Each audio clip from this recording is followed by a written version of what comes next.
Évidemment, pour faire un tour général et une analyse générale de ces élections, car il y a beaucoup de détails qu'on va vous donner tout au long de cette matinale. Le sommet est Dimitri Pavlenko, car nous sommes dans les spécialistes. Mon cher Dimitri, bonjour. Merci d'être avec nous. Le moins qu'on puisse dire, c'est que les souvenirs 7 ans, et qu'on a l'impression que l'économie en que nous connaissons, 1944. parfois donc que nous expliquons tous les matins avec vous, c'est une économie libérale avec intervention de l'État, est un petit peu en train de se transformer. Alors, le mot est peut-être dur, mais une sorte d'économie de guerre, quoi. Ah bah, voilà, c'est exactement le mot que j'allais vous donner, Guillaume. La Chine avait déclaré la guerre au coronavirus. Bah, nous, c'est la même chose. On bascule en économie de guerre. Regardez les fermetures par arrêté jusqu'au 15 avril de tout ce qui n'est pas essentiel. Hein, les restaurants, les cafés, les discothèques. Là, je vous parle quand même de 800 000 entreprises, de 2 millions de salariés qui se retrouvent ce matin à ne rien faire, qui ont dû boucler samedi en l'espace de 4 heures fermées. On n'a jamais vu ça. Et l'idée, vraiment, là, c'est de se concentrer sur l'essentiel. On parle de l'énergie, de l'alimentaire, le transport, la logistique. Noël Pénicaud annonçait hier soir que dans les entrepôts, justement, on allait autoriser par arrêté. C'est fait, hein, le travail le dimanche, peut-être bientôt le travail de nuit, et puis la bascule en télétravail pour 8 millions de Français. Ceux qui continuent à aller travailler chez eux, à travailler sur leur lieu de travail, pardon. Il y a des mesures très particulières, on nettoie les poignées de porte plusieurs fois par jour.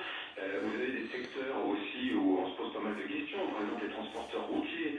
Très bien, on va rouler dans les camions, mais comment on mangera sur le trajet si tout est fermé?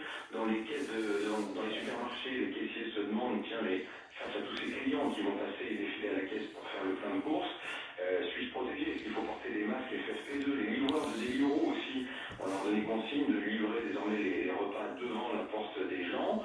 Et un fonds exceptionnel mis en place pour ceux qui seront médicalement arrêtés. On parle d'installation de vitres en plexiglas dans certains magasins, la mise à disposition de gel hydroalcoolique. Alors, économie de guerre, ce sont aussi des entreprises qui transforment leur outil de production.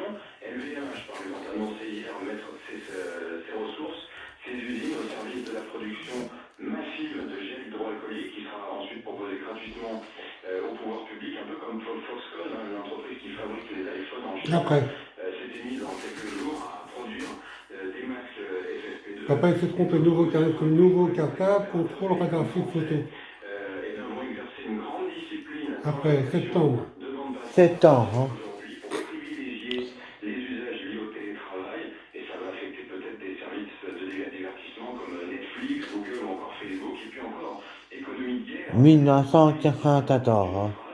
Hier, le gouvernement italien annonçait la prise de contrôle immédiate d'Alitalia, sa compagnie qui va très très mal.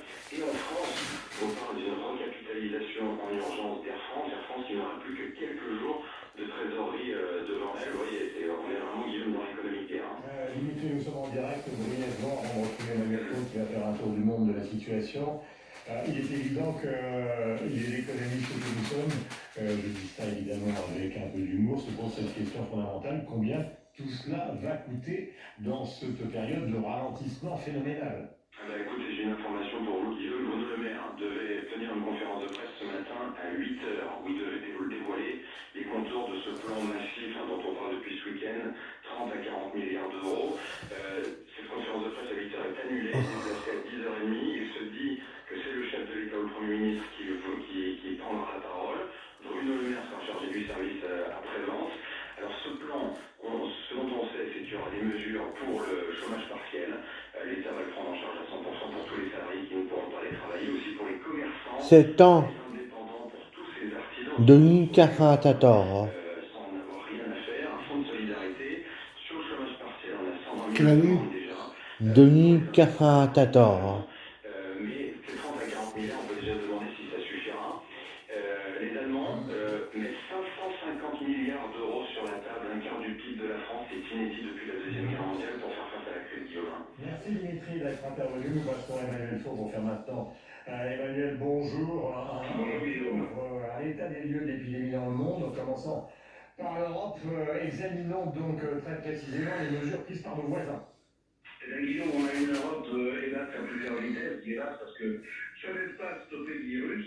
Je vais commencer par l'Espagne, qui a vu le nombre de cas détectés exploser ces derniers jours, au point que les Espagnols sont désormais les Européens les plus touchés, juste derrière les Italiens. L'état d'alerte a été décrété sur l'ensemble du territoire pour 15 jours, ce qui veut dire que 46 millions d'Espagnols n'ont le droit de sortir de chez eux que pour aller travailler.